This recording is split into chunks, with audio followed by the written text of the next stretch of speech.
A warm welcome back to the Football Martin channel and the Football Martin podcast, my pre-match preview of Southampton's home game in the Sky Bet Championship this weekend against Swansea City is coming your way, and I do have a special guest joining me on this episode. If you are watching on YouTube, please do get involved in the conversation below, and you can help me out massively by becoming a subscriber. 75% of you are still not subscribed to the channel, and by subscribing to this channel massively helps me reach more Southampton fans and gives me the opportunity to grow the channel quicker than ever before. So please do subscribe to the channel and get involved in that conversation below. And if you are listening on download, if you're listening on Spotify, Amazon, Apple, thank you very much for tuning in. Thank you for listening. Your support means the absolute world to me. So, a game that we need to win. We need to start this block of fixtures right. We need a performance this weekend against Swansea City, in my opinion. And I think every Southampton fan is looking for a performance. And our record actually against Swansea at home is very good. And you've got to go back to the 1st of February 2015 to find the last defeat against Swansea in any competition. On the day, Ryan Bertrand got sent off and John Joe Shalvey scored a late winner for Swansea. Since then, Saints' record against them has been very, very good. The last outing between the two sides came in the FA Cup last year, 3-0 victory. Ivan Juric's first game that he won as Saints manager, and it was a 5-0 victory in the Sky Bet Championship last time around. The season we got promoted, and that was under Russell Martin, and in amongst when we were getting going in that 25-game unbeaten run, and that was on Boxing Day. What a game that one was. Saints were brilliant on the day, and any performance like that this weekend would be absolutely remarkable. Will Steele was very honest in his press conference, I thought, today. At the time of recording, it's Thursday. He sat down with the press today, and I want to share a clip, and I don't think the club will mind me sharing this clip.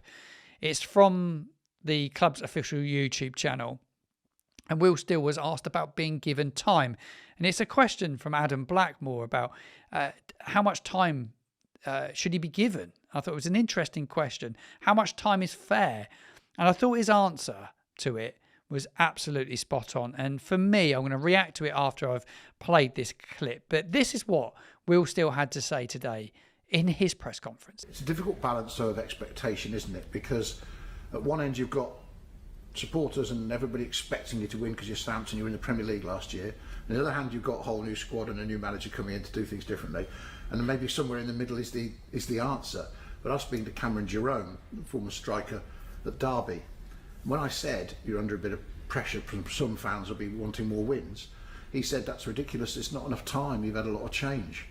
Nice of a former pro to say it, but do you feel that? Do you feel you need more time because you've had so much upheaval? What's a fair judgment in time? New Year?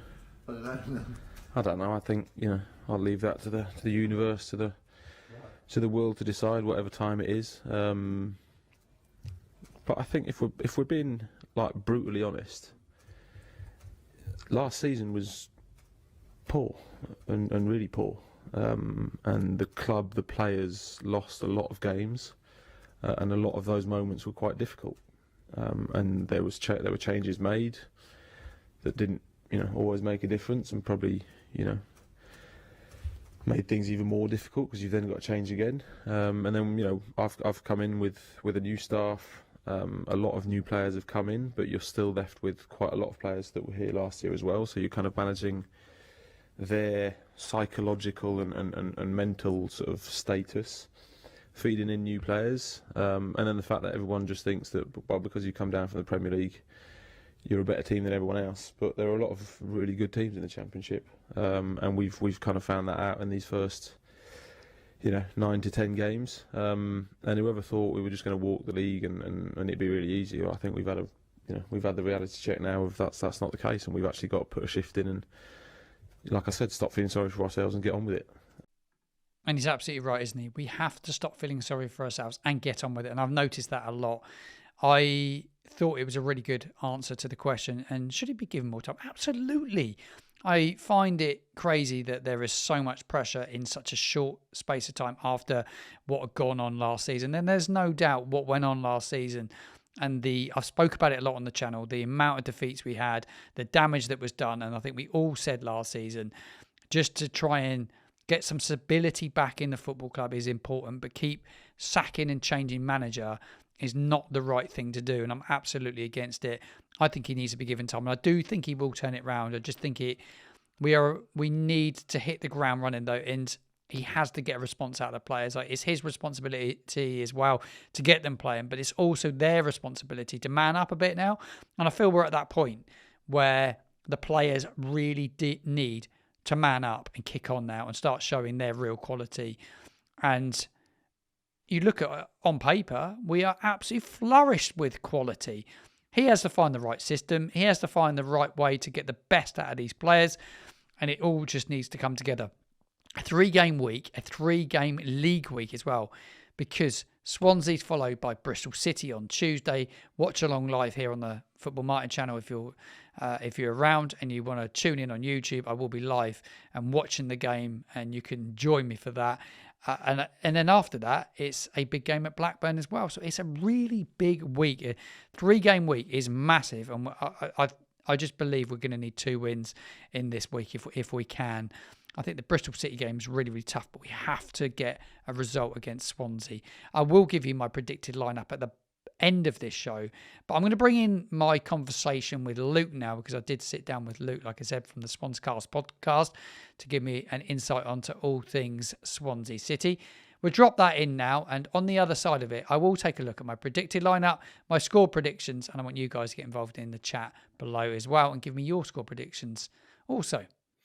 My favourite part of every pre-match show that I do is bringing on the opposition, and I've been blessed with some great guests this year on the channel, and I've got another great guest for us helping me preview the game against Swansea at St Mary's Stadium in the EFL Championship this weekend. I've got Luke from the SwansCast podcast.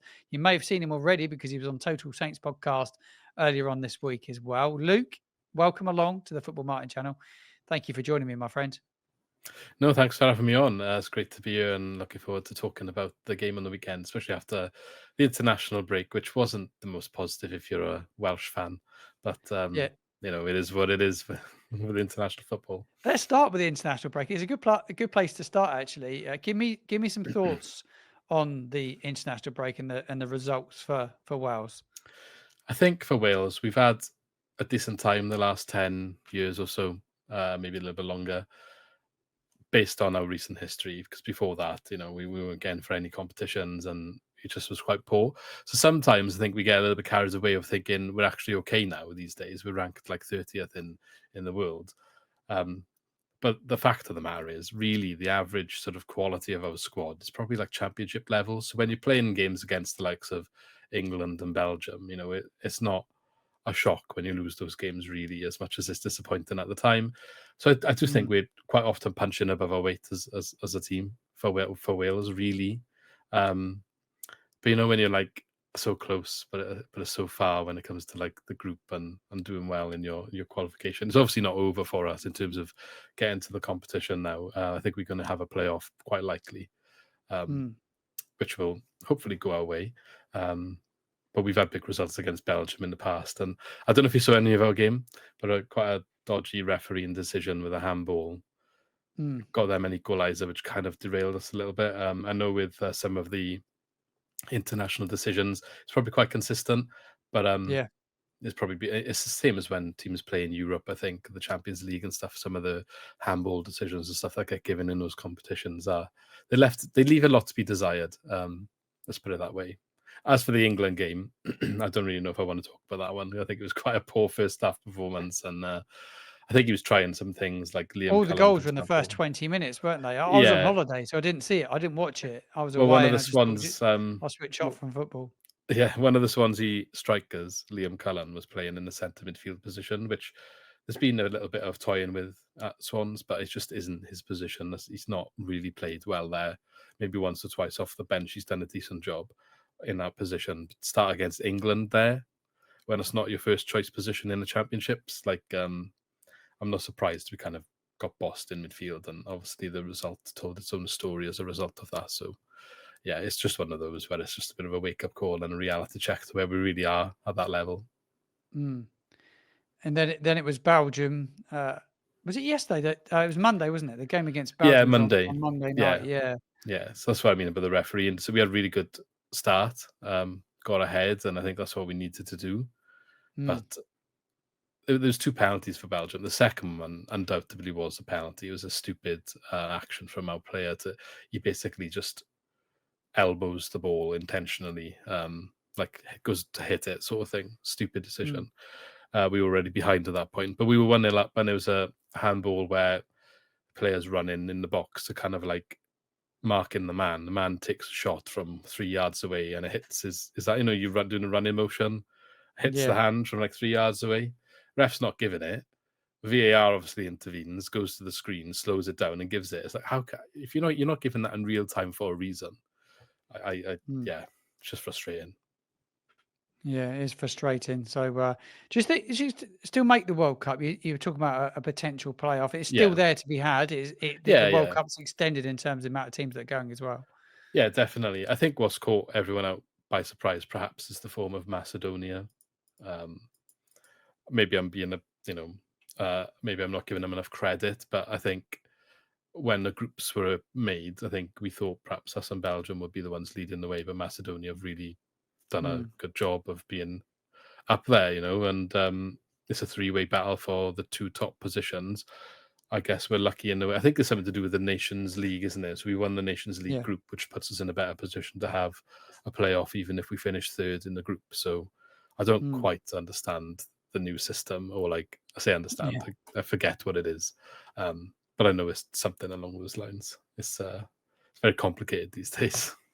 Yeah, international football is a bit of a mess, isn't it? I don't enjoy it at all. Like I said, I didn't even watch the England-Wales game, and I did watch a little bit of England's game last night, but it was just like it was Latvia, and it's just like it's hard to get into the. No, I pace agree. of the game. It's just I Breaks to don't my head enjoy in. it. Yeah, I agree. They're changing the whole way that international football looks next year, aren't they? So the international breaks, they're going to break it down and put a lot of the fixtures together. I was on Total Saints a couple of weeks ago. I think it was Steve Grant was speaking about it, and there's a total change to it, because I don't know about you as a fan of a team that plays week in, week out. All we want to see is our team playing week in, week out. You don't want to do 4 weeks, have a break, 4 weeks, have a break. And it's difficult to get momentum, isn't it? Like the last international break didn't do us any favours at all, because we come out of it, have a terrible performance and result against Portsmouth. It was a really poor game. And that hangover lasted for like several weeks. And by the time you sort of start to maybe show some glimpses of recovery, you then break again. How was your block of fixtures between the international break last time around and this one that's just come up? So I believe the last one was at end of August, I want to say. Yeah. So we came back and drew in a game at home against Hull that we probably thought we would win. We probably should have won. We perhaps were a bit complacent at times in that game with some late goals, which you could say is a little bit down to the international break. I think the championship's interesting because you'll have teams that have got a lot of players that are travelling around, and then you'll have teams that perhaps don't have that many. You probably got a decent amount, I would imagine. I think we've got 9 at the moment, but also I think there's quite a vast array of countries they travel into. So we've got players representing New Zealand, Australia, South Korea. They're all quite big distances to be traveling for 2 games in this 2-week window. Well, I say 2-week window, it's just one weekend of where we would perhaps have a game, and they're playing 2 games within that time, aren't they? So, for example, the South Korean lad, Ji Sung-am, he played, I believe it was yesterday. So what's that? Tuesday? Which means now he's got to travel back, say that's traveling today, and then sort of there'd be a little bit of jet lag there with depending where they were playing. You're basically not training, are you, until the next match now, which is Saturday. And managers often talk in interviews about, we got this break now, means we can get some of our ideas across. But ultimately, a lot of the first team's not here. So I don't know how much you can really do in terms of helping to aid your tactical side, and anything going forward with your plan and your team and philosophy that you're embedding in maybe the new players that joined in the summer especially. If anything, it's just more of a hindrance, and you're doing it with a broken squad. There are probably a lot of them that aren't your first team regulars because, you know, if they're not going on international duty, that's the chances they're not the ones that are perhaps top of the order in the squad as well. So yeah, I do agree with you. I think it's more of a hindrance quite often. Yeah, it is a hindrance, and you're guaranteed you lose your best players because your best players will be playing for their country nine times out of 10. So, yeah, I think it's different. I think from what I can see, though, that the club are very clever. They don't put loads out in the public domain, but I don't think the players have been around at our place. But I think they've had a weekend away. The manager's girlfriend and wife had posted a few pictures of him. Looked like they were overseas. It was his birthday, and looked like they had a bit of downtime. And I think sometimes it's a chance just the players just to have some time away, go reflect. And I think some players go off and do individual training. I saw Cameron Archer was off doing some individual training this week on his own. It looked like he was in Spain or somewhere running track. Someone's made him a little social media reel like they do. Let's talk about Swansea. I want to get the inside scoop on Swansea. You're here to give us that insight. I want to go back to, before we get into the season, just go back to the summer and what happened in terms of the squad from sort of last season finishing to this season start. Obviously, we've not seen each other for a little while now. Give us a little bit of an update on what happened, Luke. Yeah, I mean, I think the last couple of times that we saw each other, it wasn't good news for us. But obviously, the link of Russell Martin is no longer there. So we don't have to perhaps worry about any, for us, it was a case of trying to get one over that never came to be. But yeah, in the summer, quite a positive summer, really. A lot of experience, a lot of players brought in, but quality seems to be the case with the quantity, which in the past hasn't always been the way that it's panned out. There's been an ownership change last November now, and I think we're starting to see some of their ambition essentially in the summer. I'm sure you would have heard a lot about certain individuals that have joined that team, minor shareholders that have joined since November, Luka Modric and Snoop Dogg, which signals perhaps a different intention to what we've seen before. The role of Modric is to be a bit of a football head with some sort of stake in a club, as much as he won't be making the final decisions and pumping the big money in. He's there to share his football knowledge to the higher ups in the hierarchy when it comes to making decisions. And I think that's been seen positively already. There's been some conversations between him and incoming transfers to get them over the line, to try and convince them to join the project, that sort of thing. And you're never going to turn that down with a former Ballon d'Or winner at the end of the day, and Real Madrid's most celebrated player when it comes to trophies and stuff. So big coup, isn't it? When I saw it happen, I thought this is a big coup in you mean business if you bring someone like Luka Modric to be involved in your football club. And I think he's obviously got a profile that will grow the club just from his presence. Maybe not the biggest in the UK, but maybe that's a good thing, because I think there's a lot to be said about finances in football at the moment. There's a lot more clubs in a worse situation than either of ours, of course. And there's probably a lot more difficult times to come for a lot of clubs. And I think this sort of thinking is the forward thinking perhaps needed to combat that in years to come. And that's where we move on to Snoop Dogg, who's got a bigger role in that department, where his sole purpose of being here is to grow the profile in overseas territories, I guess, more over than the UK again, and to grow the commercial streams of revenue, which has been a bit of an issue for us, especially since we got relegated. And that's shown on the pitch as well, with the year-on-year investment in the club. You lose your parachutes, then you sell in someone for a decent fee every year, and then you get to the point where we're actually selling this time. There's not that many left that command a high fee. And I think that's the position we were perhaps in last year.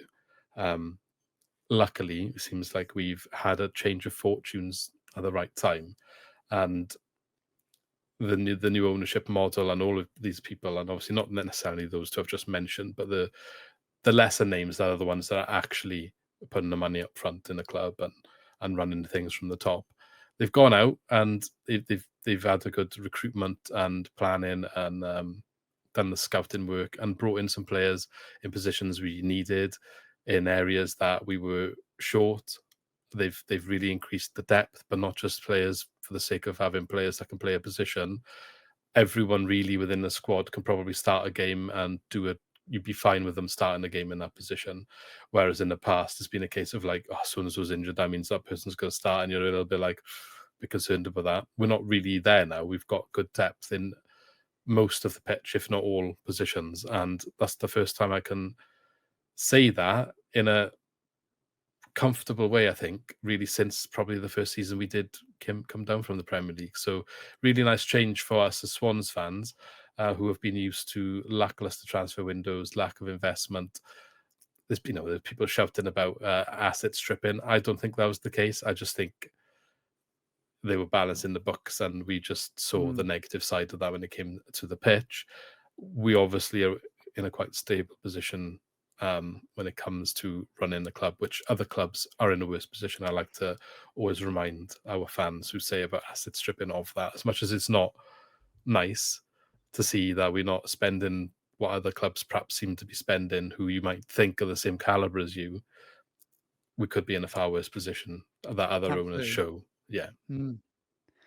I totally agree with that. And it is a football club that was in the Premier League. It's a great club, isn't it? Well supported, a real good tradition in playing good football as well. Because when I think about Swansea, I always think about sides that play free flowing, beautiful football. Obviously, you have Russell Martin there.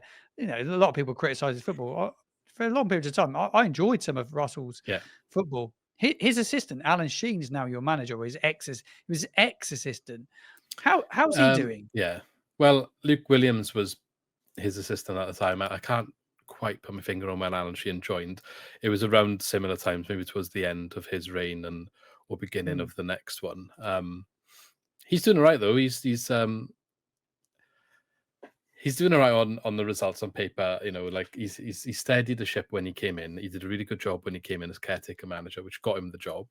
And now the season starts being indifferent. Really, it's not bad. Yeah, you probably would say it's good. We did a podcast yesterday, and there is an element of us being a bit disappointed with us not having a bit more.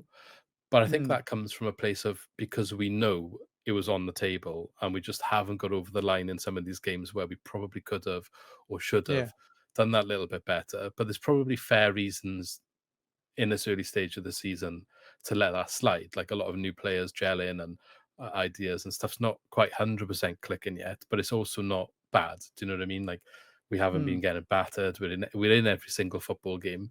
Leicester beat us 3-1 in the last game. They scored 2 absolute worldies. So if you disregard those, we're in the game against them, really. Like, no one's stopping those goals, sort of thing. And every other game has been like a 1-goal swing, if anything, in terms of ones that haven't gone our way, whether that's a draw or we lose by 1 goal. And quite often it's been a case of a late goal or something like that, which is where the frustration then comes from. Like a 97th minute defeat against Birmingham. I think Millwall, we conceded against them on a stroke of half-time. Hull, I think, got an equaliser in added time. There's a little bit of a trend there with some of these things, which, if you just deal with that better, the game management's that little bit better, and there's a few points on the table there, all of a sudden we're looking at a couple of positions higher in the table, with 3 points off top 6. So that's where the frustration is. The fact that you saw how close those points were, but we didn't quite get them. And I think because he's been heavily backed in the summer, maybe that expectation has risen a little bit. But when we looked at our predictions on the podcast yesterday, when I was trying to sort of bring everyone back down to earth a little bit, we had us for the season in around, on average, between the 4 of us that predicted, our average position was 10th. So I was like, we're 12th. That's where you are, isn't it? Yeah, 9 games in. Like, we're 1 point off 10th. So that's where we thought we were going to end the season. So should we really be disappointed to be 12th right now in terms of like still gelling the squad, integrating these new players? You'd imagine, in theory, it should get better. And if we've invested heavily in squad depth and the quality there, when maybe the Christmas period, when normally the going gets a bit tough and maybe we usually have a bit of a drop off because of the scheduling, maybe that's when that will show and come to our positive, where other teams might struggle a little bit. Time will tell, of course. But I think it's still early days to really judge him. But in terms of the style that you mentioned just now, there's another bone of contention with a bit of the fan base. So he doesn't play as much of a passing football as Russell Martin, for example, who you mentioned, and some of the previous managers you might have been referring to. And for some areas of the Swansea fan base, they're not so happy with that. That's what they want. They want to see that attractive style of Is he more direct? He passing likes to go football. direct. Yeah. This is the argument, and it's not always a correct argument, right? People have their opinions, and when it's made, they just any excuse to try and say you should get rid. It's one of those where they're invisible when you win, but then as soon as you draw or lose, they're all over the place. But the argument is, he plays a little bit more sometimes off the floor, it isn't a great deal. It's a bit exaggerated, but it's nowhere near Russell Martin in terms of like the high 60% possession football. I do think we're still like top 5 in the league for possession, so it shows it's still there, but it's more around 55 on average, something like that. So we're still looking to do that, but it's not at the detriment, in his words, of trying to attack and do the positive things and actually get the rewards for that, which that's what he says. But then again, if you look at the stats, we are a little bit struggling when it comes to chance creation. So I guess that isn't helping him when it comes to this argument, because that's what he's saying his intentions are. Probably are not seeing it as much as we would like to see it on the pitch in regards to how many opportunities they're creating and goals they're scoring. That has been a bit of an issue, and that's probably the main area that we need to improve on at the moment. I think we are 4th from bottom on the XG table. If you look at it's those 9.5, isn't it? At the moment, it's quite low. Yeah, it's not great. We've basically scored the goals that we should have scored in 10. So if you're saying it's 9.5, I would say we've been quite clinical. So we're creating a decent chance and taking it when we should, and that's got the results that we have.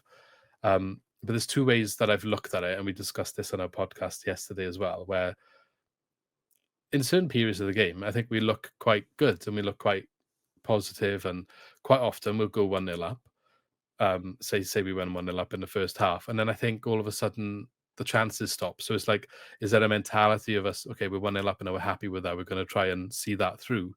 And that's really what's causing some of these issues, where the direction of what we're doing on the pitch is changing at that point, because we're now winning, and now all of a sudden we're seeing less chances. So when you look at the XG stat, I'm not sure if it's misleading as a result of those things. So I'd like to know, what's the XG before we score a goal compared to maybe after we're ahead in a game? That's something I might look into sometime.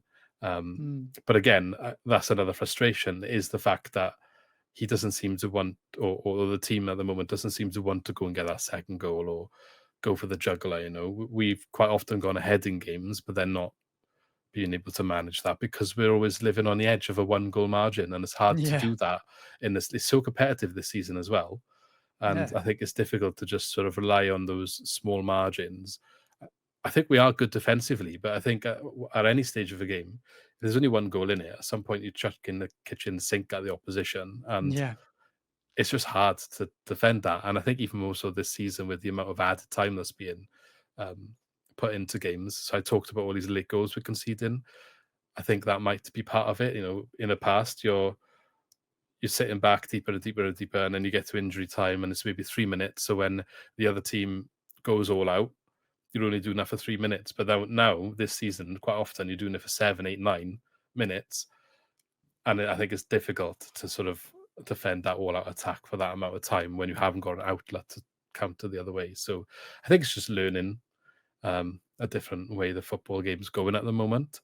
I think there's a stat in the Premier League the weekend before last. There was 12 goals in 90-plus minutes across all the games. So that clearly is a bit of a trend across football at the moment. But it's just how you get on top of that. It makes it unenjoyable, doesn't it? Just makes it a little bit unenjoyable. We've been similar. We're not scoring loads of goals. When we look at these 2 sides playing each other a weekend, we're almost saying, well, Swansea don't score loads of goals. Saints don't score loads of goals. It's got 1-1 written all over it, isn't it? It's got a really tight. It'd be one either way, or it'd be a 1-1 draw. Yeah, it wouldn't surprise me in the slightest. I'm intrigued to know how Swansea will come the weekend to St Mary's and set up. Yeah. How do you believe Alan Sheehan set his side up to take on Will Steele's Southampton? I'd be shocked if it's not a 4-3-3. That's what we've played all season. It's been a flat 3, though, which I think is part of the issue when it comes to going forward. They're not playing like an attacking midfielder. It's a flat 3. generally the eights will push on to those attacking positions, but no one's an out-and-out attacking midfielder in that system. Interesting. We'll have Vigoro will be in goals. We'll have a back four of Josh Key, Ben Cabango, Burgess, and Josh Timon on the left, who's one of our biggest attacking threats from left back. I think he's in like joint sixth position in the league for key passes this season. Shows that his attacking output. He's up there with a bunch of top midfielders. So that says it all about where our sort of opportunities are coming from. He's got a really good left foot on him, so his crossing is immaculate, and often that's where the clinical nature of some of our finishes then comes from. Going into midfield, we'll likely have Stamanic in midfield, who the best way I can describe him is he's like a championship version of someone like Rodri for Man City. Obviously not that level, not that quality, and you'll see the reasons why he's a championship player, but he's been quite solid for us in some games. A little bit off the boil after he came back from the last international duty, actually, because he picked up a knock, and then he hasn't been quite as good since then. So I'm hoping he doesn't come back from this one off the pace again. But he's one of the players brought in the summer that's come in to do a job that we were missing. A shield of the defence. He will just sit in front of the defence and he won't push on that much. And then that will leave the other two midfielders able to push on. I can't definitively say who might start here. I would imagine one of them will definitely be Ethan Galbraith, who has been one of our signings of the season so far from Leyton Orient in League One. He's had a really good start to the season. One of those where you signed him for under 2 million, and now you're praying that he's still here next year. Already 9 games into the season. Yeah, and part of the issue is some of the games he's really stood up in was against Nottingham Forest on the telly for everyone to see. And now just in the international break, he had a really good performance against Germany for Northern Ireland, where a lot of pundits are saying he outperformed Liverpool disappointing signing of the summer, Florian Wirtz. So that's the sort of attention that he's getting. I'm not trying to oversell him in terms of like, he's coming in and he's doing a really strong job controlling the midfield. He's really tidy on the ball. He's really clean with the ball. And he's got a good long shot on him as well. So he is dangerous from outside of the box if he gets that opportunity. The other midfielder will likely be either Franco or Yalkuye, I would imagine. They're just kind of like they're full of energy, trying to win the ball back quick and being a bit of a nuisance off the ball sort of players, and try to be fast in any sort of transition. And then going into the attacking areas, we'll have two wingers. We'll have likely Zidane Inusa, one of the summer signings on the left wing, brought in from Sweden. He's a bit of a pacey, tricky winger who's going to run at players, probably win a couple of fouls, be a bit of a sort of menace if he's able to on the wing. And Ronald on the other side, I would imagine, who, again, he wins a lot of free kicks. I think he's like top 3 for free kicks won this season in the Championship. Has had some criticism for lack of end product since he's been at the Swans. He's scored 4 goals already this season, which shows perhaps he's done a bit of work on that. But sometimes his decision-making in the final third is a bit of an issue. And he should perhaps do a little bit better. So, but he is a bit of a tricky winner again. He's confidence-based a lot. So he quite often needs to beat the man early on for it to go well for him. And if he doesn't, then you kind of see him stop having that confidence to try, and he cuts back a lot then to pass back, so it's not as effective. But like I said, he does seem to win a lot of free kicks, so that helps as well. And then up front, I would imagine it'd be Zan Fopotnik, who has started the season really well for us after we went and spent a lot of money on Adam Eder. He obviously didn't like the fact that we were going out for a striker when he was here. There was a lot of rumours of him potentially not being happy with that and looking to move on.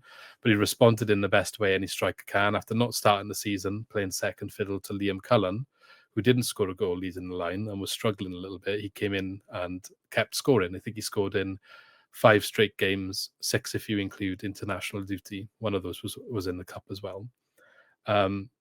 Just obviously proving a point that he is here and he can still he can do a job. So he came in last summer. If you're an England fan, I think he played against you in the Euros last year in the group stages for Slovakia.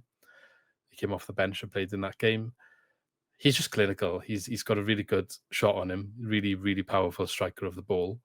But this season we've seen a different side to some of his finishes where they're quite neat and tidy and technical as well, which we didn't see from last year. He's not really going to go and create his own opportunity, but if you can get him the ball in the place of opportunity, he's been scoring.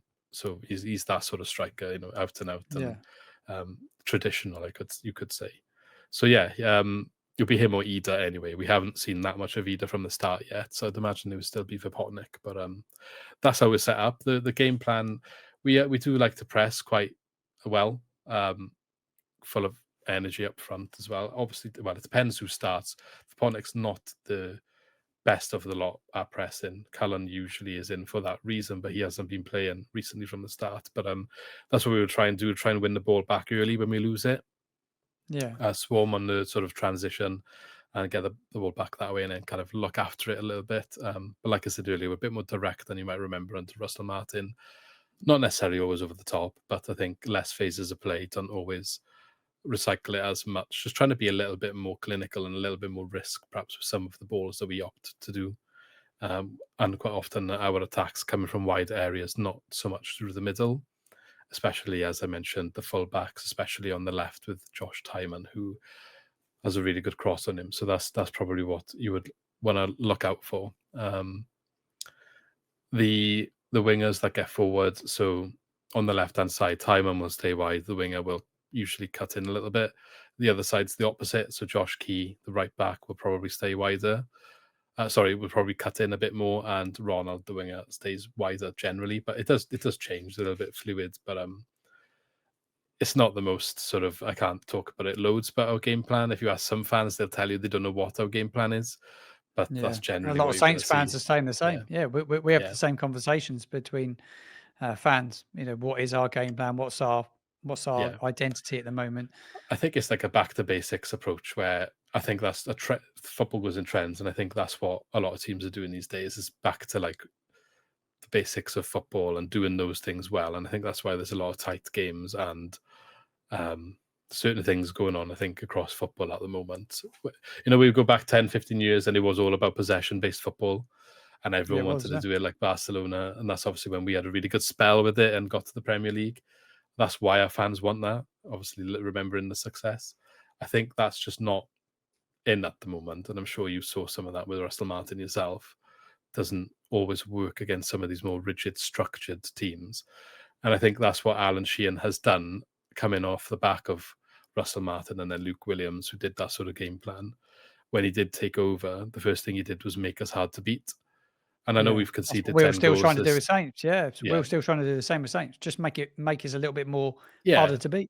Rule 1, don't lose the game. And then obviously you want to go and win it afterwards. And I think some people don't like that. They want to go and win the game first. But I think Alan Sheehan probably looked at the situation that he inherited. We were borderline heading for relegation battle when he took over. So I think that's probably the correct decision. Let's not lose the games first, and then let's build on that platform.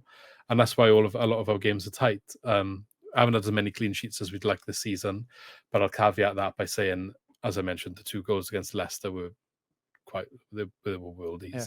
There was another one from a free kick from Iran Kunda from Watford. I don't know if you've faced them yet and met him. He scored against us. Yeah, he scored against us. Very good. Brilliant free kick he scored against us. Yeah, Brilliant. Free kick for us. No one's stopping that, going in the back of the net. And then there's a couple of other set play goals sprinkled in there, which I would say is one of our weaknesses, defending set play situations. So if you take out all of those, goals from open play is not that bad. So I do think we have still got a good base when it comes to our defence, as much as perhaps 10 goals conceded doesn't suggest. I think when you look at the context of those conceded goals, when you take out the set piece, which is our weakness, and the individual brilliance of some of the goals, it does show that we are quite strong at defending. So that's why low scoring games, tight and rigid, is probably what you expect when it comes to this one from us as well. Yeah, I think it's going to be quite intriguing to see how it unravels. An early kickoff again after an international break. What's your gut feeling? How do you see it unraveling? I have a feeling after talking to you, gaining that insight, because that's what this show is all about. This show is all about getting that opposition insight. And now I kind of feel slightly different about the fixture. I think it'd be really tight. Yeah, I think it'd be a draw. From what yeah, no, you're saying, I think it'd be a 1-1 draw. I totally agree. So I would predict this one. We do predictions on our podcast, and we've got a rule that we're not allowed to pick 1-1. So I've predicted on our podcast that it's going to be 2-2, just because I know I'll get points if it's a draw. Yeah. And I think it's more likely to be a score draw than it is to be a 0-0, just because I think both teams are probably capable of conceding. But I don't think either team's perhaps looked like so far putting a few past an opposition who perhaps are, well organised. So I think 1-1 is the one that you would put your money on if you were going to. I would pick that if I was allowed in our predictions. I'm going to say it here. I'll say 1-1 here. Go 1-1 here. But yeah, I do think it'll be a draw. Yeah, I think it will be. Yeah, it's been great to get your insight on Swansea. I'll tell you, while you're here, I should ask you about him. He was your manager. He was our manager. Russell Martin lost his job before the international break at Rangers. Were you surprised at how bad it went at Ibrox for him? No, to be honest, I wasn't. I think he came in to us at the perfect time for him. He got more time than he should have got, if we're being totally honest, before he got his move to Southampton. He got his move to Southampton on the back of really good end of season form, where we went on a 9-game unbeaten run, winning 7 of them, which shot us up to like 2 points off the playoffs or something. But before that run, and I'm this is a couple of years ago now, so the figures might be a tiny bit off, but I believe it was 3 wins in 24 games before that run. Yeah. Which begs the question: 2 points off the playoffs.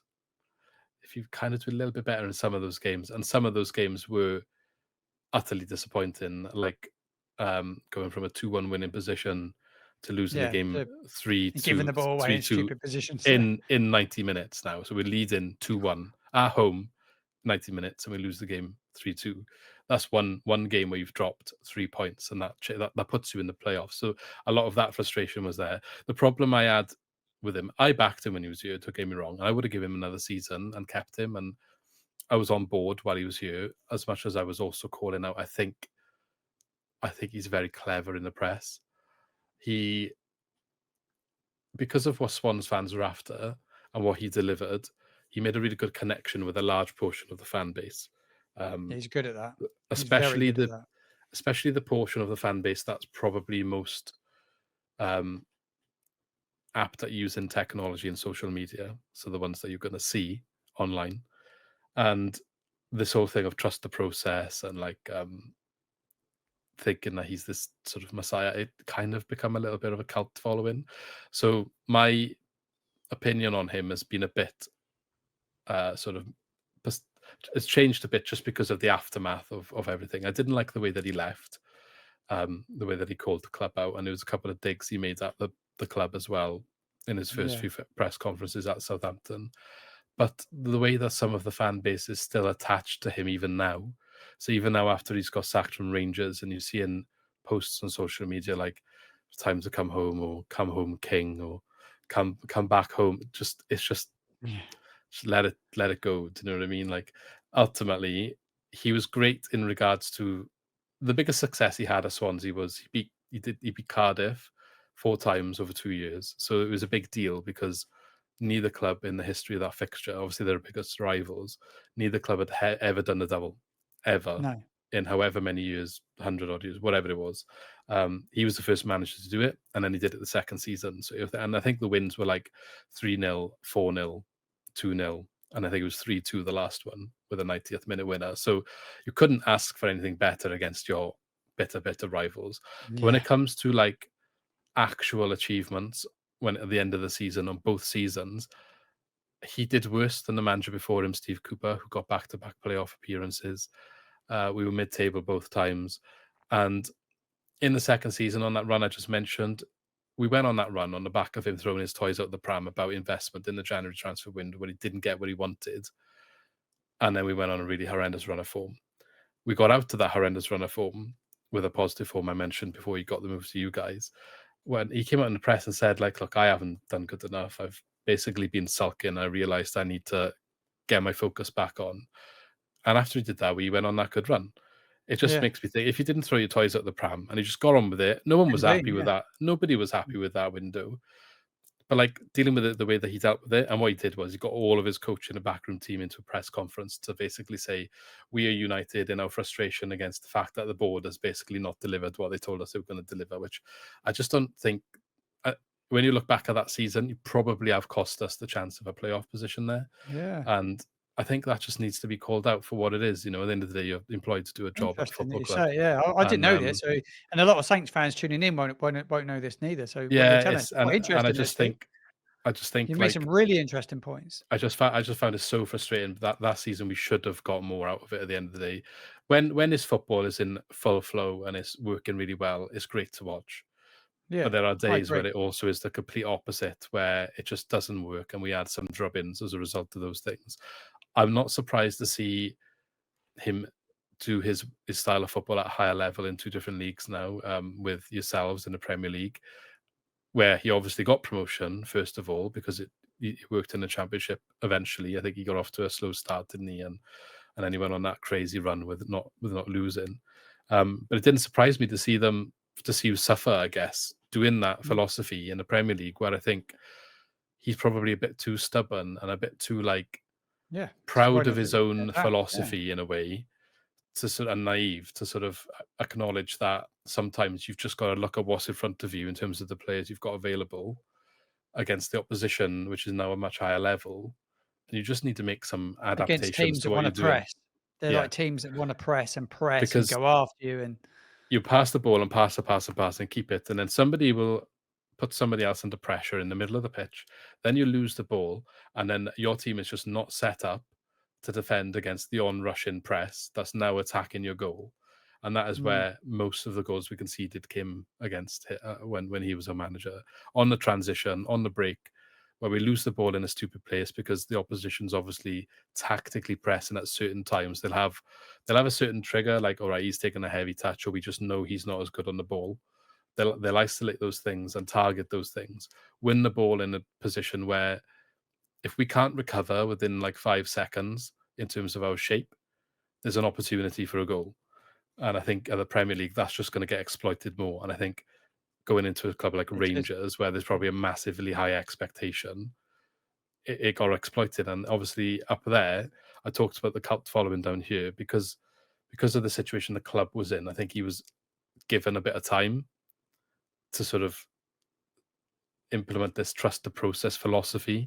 You got a lot of people on board with that, and he sold this vision and this project that everyone obviously thought it was going to be longer than 2 years because they were clearly trusting the process. But I don't think when you go to Rangers, that fan base is going to do that. I don't think they're going to give you that time. So that's what he needs, and he's just not going to get it at certain clubs. And I just think he's his own worst enemy in a way. I know I've talked a lot there about Russell Martin, but he's kind of like, he's just bittersweet sort of thing.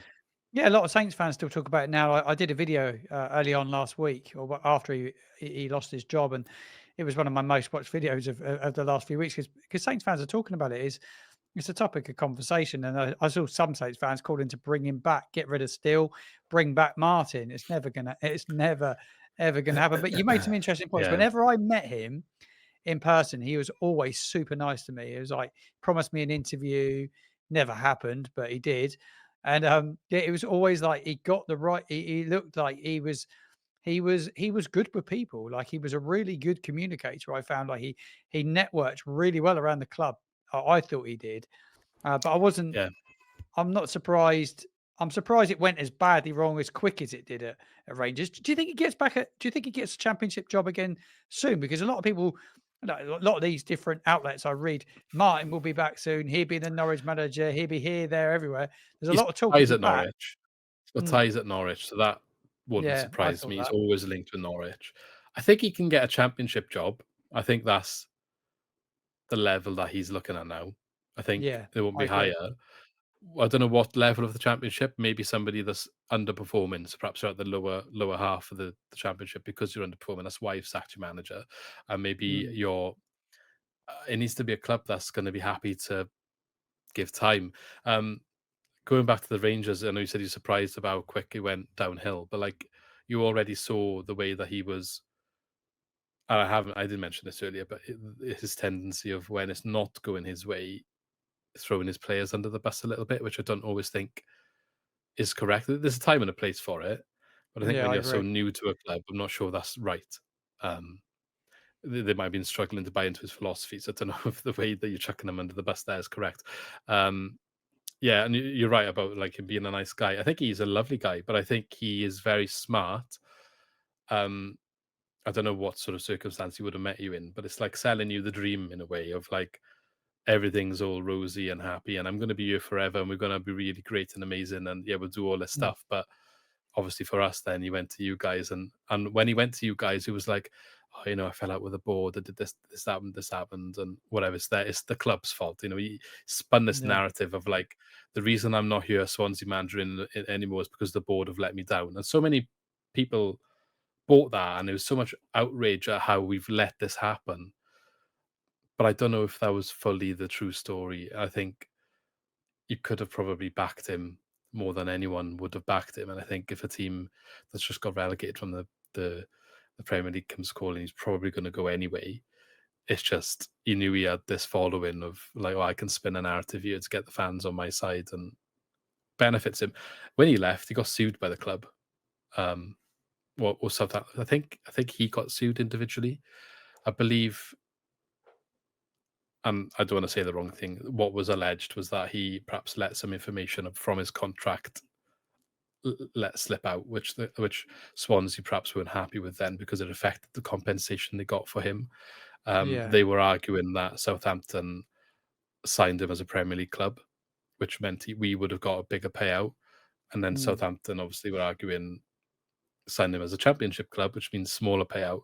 I think ultimately that got settled quite straightforward, but it went further then specifically with Martin because I think it was believed that he was kind of in cahoots with making sure the lower payout happened, which Yeah. you'd say in the tapping up sort of that sort of realm. I don't know the details. I don't want to go and say the wrong stuff on here because that sort of stuff's complicated, isn't it? But Yeah. I'm just trying to highlight the cleverness of what he's doing behind the scenes. I think what you see in the media and the press and what you when you speak to him, I'm not saying it's completely false and fake. I'm sure that he is buying into the club that's paying him at that current time.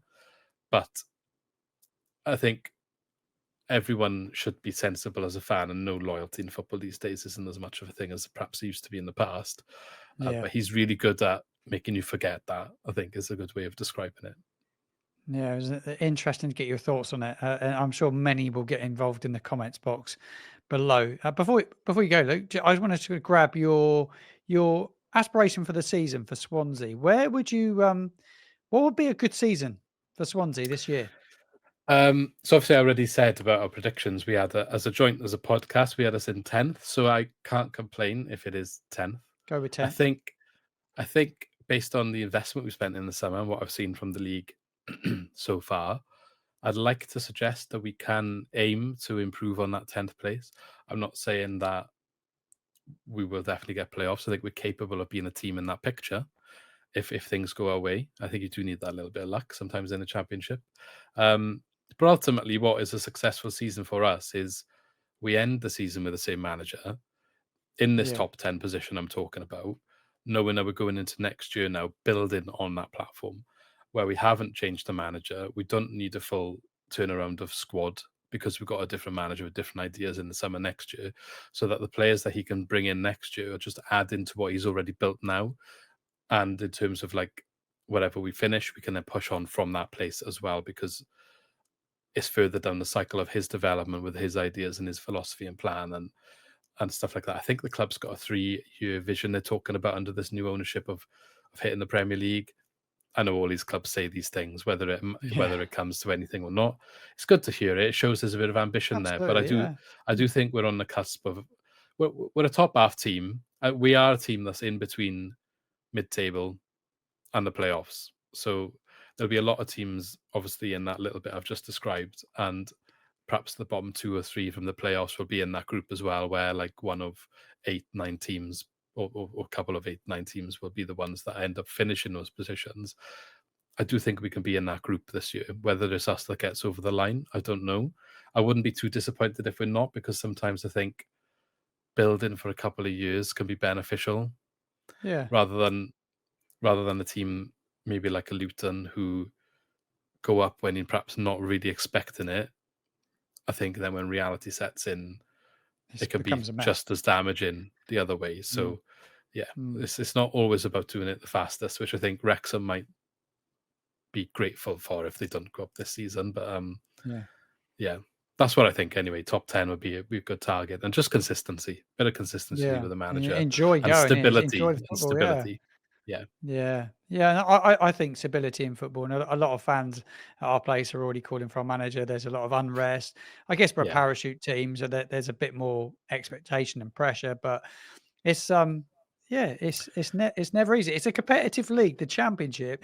I think it's wide open. I think Coventry go and win it. Actually, from what I've seen of Coventry, they look 27 goals in 9 games is crazy. Yeah, they look, and they keep that rolling. I don't see people say, "Oh yeah, they're drop off." It's a bit too they because look they obviously really, took really Matt well Grimes. oiled.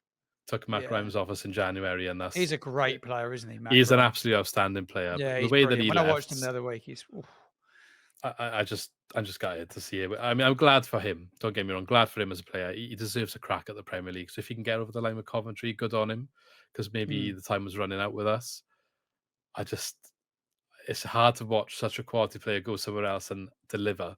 He'd gone there, been made captain already, and he's absolutely pulling the strings in that machine that's scored 27 goals already. So, yeah, it's gonna be an intriguing season. There's no doubt about that. Luke, it's been so good chatting to you. This has been an absolutely brilliant pre-match show. I've thoroughly enjoyed your company. For anybody tuning in that wants to go check out some of your work and check out your thoughts after the game at the weekend, where can we find you? Where you're an ex-user? I already know that because I follow you. Yeah. I'll leave that all your details in the show notes. Where else can we check out what you guys do? Yeah, if you want to chat, X is usually the best place for that. Just type in SwansCast podcast.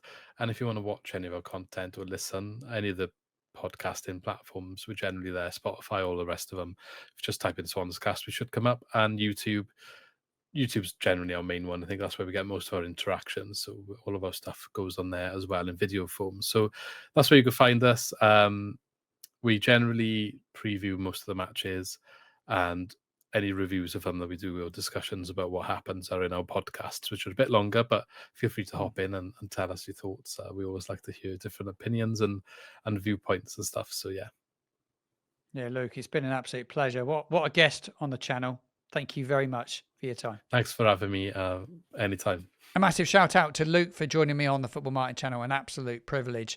Great guest. We've had some good guests this year, and he was another really good guest. Some really good content over the last hour here on the channel, and a really good listen for anybody that is tuning in. So, predicted lineup time. I've already given you my score prediction. I do believe it would potentially end up being a draw. I don't know. Though I feel we have to win, and we need to win. I'm not convinced we will. I think with the two sides, neither of us are scoring loads of goals. But predicted lineup for me is very much what we saw against Derby County. I think the back three will remain in place. Alex McCarthy will stay in goal. Yander and Charles are striking a partnership. Fellows, I believe, will come in and play as a right wing back. Ryan Manning at left side. Leo Senza has to start for me because he was the bright spark at Derby County. I think he was so important at Derby County. Adam Armstrong, I think he will end up, unfortunately, as many people will hate it, he will end up playing as the 9. I don't see the other option. I don't see Downs starting the game. I just don't think he will throw Downs in at home in a big game, because it is a big game. I think that will be Armstrong. It's who play. I think he will potentially play as Zaz in behind him, and they can rotate. In the same with Senza. Can Senza play as a false 9? I don't know. I do believe that's how it will look, but Senza, for me, has to be in the side. Azaz has failed to deliver, but we've spent a lot of money on him, so it's going to be hard to continue to leave out somebody that's cost you a lot of money. If he doesn't play, it potentially Ryan Fraser plays out on that right wing back, and Fellows plays a little bit further up the field. You've got Fellows, Senza, Armstrong. That three really should score goals. And you've got Cam Archer as well. that you can throw into the mix as well. So I think the options are endless in that sort of front three. It's got to find a way to get them scoring. We just don't have a player that's going to hold it up at this moment in time unless Downs comes good, and he can't hold it up for his size. So he has to find a way to play, and it cannot be long ball. It's going to have to be into feet. It's going to be able to go out wide and get balls in the box to, sort of balls are flashing across the face of goal. That's what you want to see. And breaking teams, letting teams come onto you, breaking them, because we've got that pace with Senza. And look at when Liverpool come onto us and a team had a go at us. That's what we need. The problem is in the Championship, we won't get that a lot. And that is the biggest frustration. Get involved in the comments box below. Give me all your score predictions. That was my pre-match show of Southampton versus Swansea City. Next week, loads coming up on the channel. Just drop in what is coming up. I will have a matchday vlog from the game this weekend. Instant reaction within about 30 minutes to 60 minutes of the final whistle. And there will be loads of fan reaction this weekend as well. I'm aiming to get out and around St Mary's after the game to get some fan reaction. If you want to get involved in that, make sure you drop me a DM across one of my social media platforms. And then I will be doing the key talking points at some stage on Sunday. And then I'm going to be doing a Championship roundup on Monday. So we're going to be looking back at all the Championship games from over the weekend. I'm going to take a really good look at the Championship this weekend. I'm going to make sure that I watch the highlights of every game. We're watching the Friday night game. And we will do a roundup show here on the Football Martin channel, which I think will be a really nice addition. A lot of people have asked for it. I thought we'll give it a go and see if it works. Thank you very much for tuning in, and I'll see you again on Saturday.